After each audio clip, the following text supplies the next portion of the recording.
Pakistan has been flaunting its relationship with China as the partnership of the future and the economic corridor through Pakistan Occupied Kashmir as the lifeline for millions of Pakistanis. But behind all of the revelry is fear.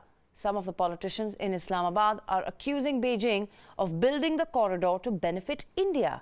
Is that pointless fear or based on the Chinese threat of expansionism and massive interest rates that they're asking, even from Pakistan? Have a look at this report. Hailing the China-Pakistan Economic Corridor as hope for the country and a snub to India, Pakistani politicians are now concerned it might end up helping India more.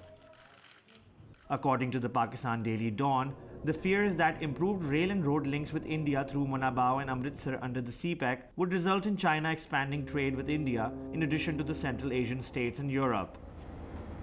Syed Tahir Hussain Mashhadi, Chairman Senate Standing Committee on Planning and Development, says China will definitely use the CPEC to expand trade with India because one who invests always watches one's interests first. Irrespective of sour Pakistan-India relations, China will do trade with India through the CPEC.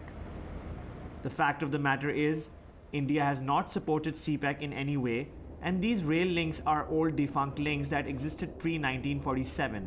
Such statements are perhaps reflective of Pakistan's own concerns when it comes to dealing with China. CPEC, Pakistan's concerns, the interest rates to build power plants very high.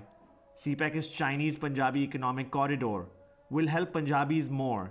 Security risk as nationalist Balochis against CPEC. China building a colony in Pakistan. Do the benefits outweigh the risks? $34 billion for energy projects, Pakistan to get 8 submarines from China, infrastructure in poor regions of Pakistan, freedom from dependence on the United States. There have been many doubts over the success of this project. The opening of Gwadar port has given China access to the Arabian Sea, the alternative route to procure energy supplies from the Gulf. But has the deal been beneficial for Pakistan? That is the troubling question for many in Pakistan. This is Taha Siddiqui with cameraman Rao Bilal reporting for WION from Islamabad. All right, let's get some reaction from China. Atul Aneja is the China correspondent for The Hindu. He joins us from Beijing. Thanks very much, Mr. Aneja. Always a pleasure to speak to you and get some perspective. What do you make of this report? Some of the politicians in Pakistan are concerned that CPEC might actually end up helping India. And the reason that they're saying is they think some of the defunct rail links might be used by China in future because India is where they see a market. How would you analyze this? No, I don't particularly agree with this view expressed from within Pakistan. You see, there is a problem. That is not to say that there is not an opposition to the CPEC within Pakistan. But that is not on the grounds which you have mentioned. One of the reasons why, and there is a movement, the Chinese tell me here, is been thin, which is opposed to the project on grounds that Pakistan's sovereignty is being undermined because in the process of building the corridor, the Chinese have moved into the provinces and deep into the Pakistani state in order to get things moving.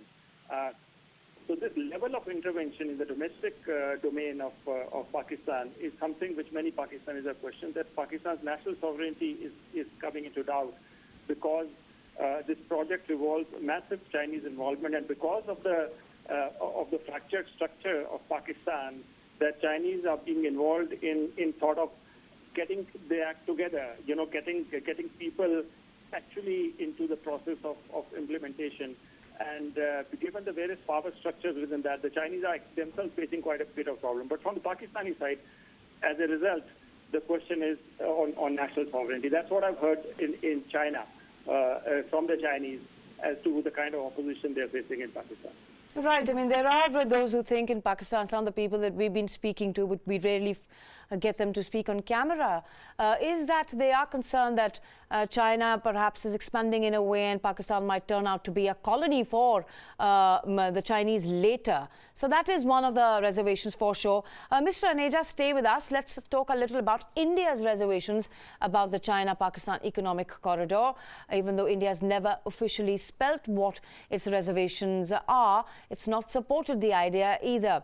the fact that it could transform the economic dynamic of the region and has enormous political and military strategic implications that could go against India certainly concerns New Delhi. My colleague Ramesh Ramachandran explains. Have a look at this report. India's concerns about the China-Pakistan Economic Corridor, or CPEC, are manifold. China and Pakistan are the only two countries and neighbors who have waged wars, and bloody ones at that, with an independent India. One look at the map of South Asia and India's geographical concerns become self-evident.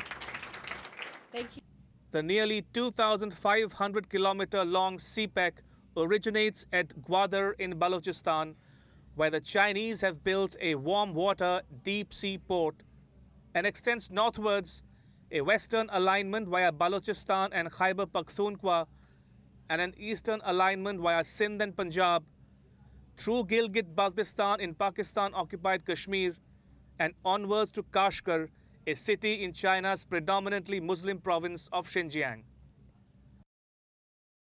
It will entail building of roads, highways, railways, and oil or gas pipelines. The CPEC has strategic and security implications for India, some foreseen, others not. It is a challenge to India's sovereignty and territorial integrity, as it will run through areas that India considers its own. China might position itself as another player in the dispute over Jammu and Kashmir. Gwadar Port offers China a naval presence in the Arabian Sea, which poses its own set of security issues for India. The massive infrastructure combined with the development of the Gwadar Port would have civil and military use, and both could become choke points for India in the event of an escalation of tensions with Pakistan or China. For China, CPEC will offer a shorter and cheaper alternative route to access oil from West Asia and Africa, bypassing the Straits of Malacca.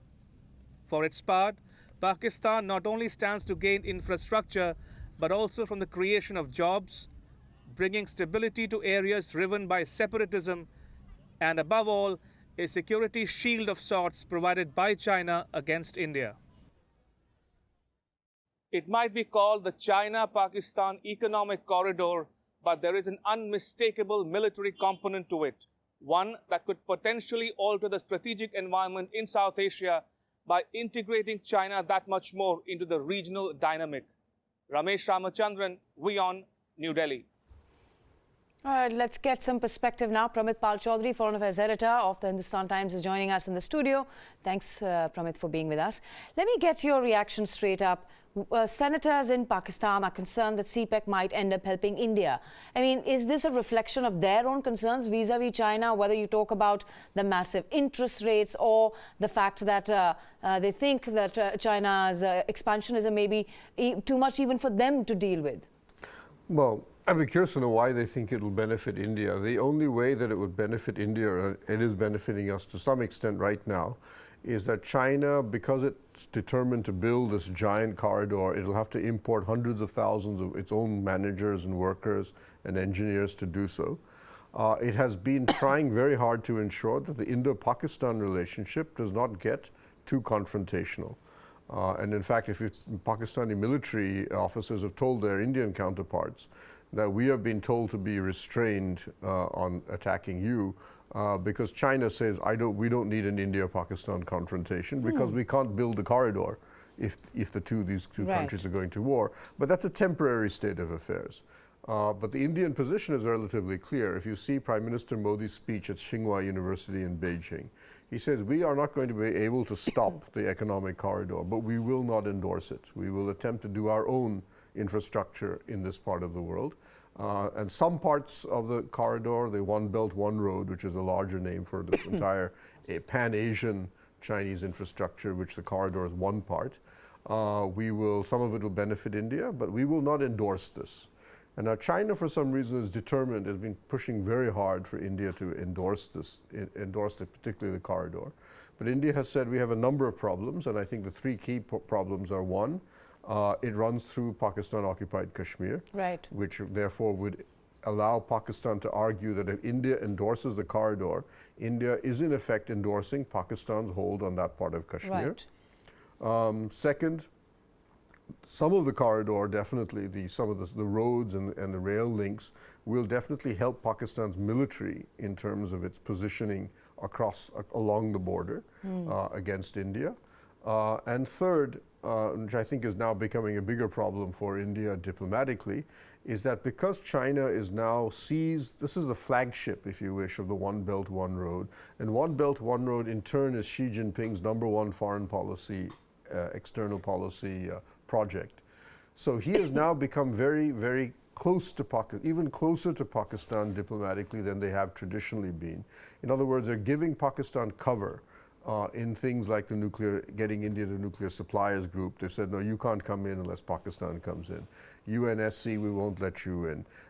China has been deliberately blocking India, largely because they want to keep a special relationship with Pakistan. I want you to hold the thought. I think we're going to come to more of that. We're also going to be joined by the senator who thinks that India might be benefiting. We're just going to go across to him in just a bit. For the moment, though, let's slip into a short break. We'll be back in just a minute.